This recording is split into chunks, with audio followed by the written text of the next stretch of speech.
যে মেয়ে ঘরের মানুষদের ফাঁকি দিয়া তোমার সাথে চুপি চুপি কথা বলতে পারে, বিশ্বাস করো ভাইয়া, ওই মেয়ে তোমারও মুরগি বানাইয়া অন্যের সাথে কথা বলতে পারে।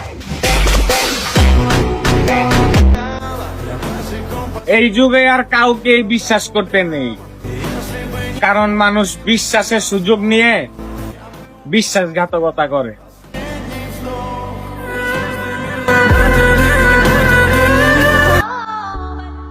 আজও মানুষ চিনতে শিখলাম না, অল্পতেই মানুষকে বিশ্বাস করে ফেলি। বিশ্বাস করার আগে একটা বারও ভাবি না পরে আমার কি হবে পরিণতি। নৌকায় উঠেছো কিন্তু ডোবার ভয় পাওনি, কারণ ওখানে শক্ত হাত ছিল। প্রেম করেছো কিন্তু তার ওজনটা কখনো মেপে দেখোনি, কারণ ওখানে ভরসার দাড়িপাল্লা ছিল। বিশ্বাসের যে কোনো আইন নেই এটাও তোমরা ভালো জানো।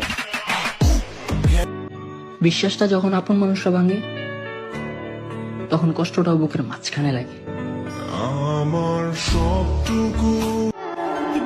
আল্লাহ ছাড়া কেউ আপনাকে ভালো রাখার ক্ষমতা রাখে না।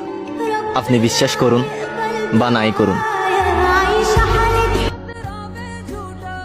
ক্ষমা তোমাকে চাইলেই করা যায়, তবে বিশ্বাস দ্বিতীয়বার আর না।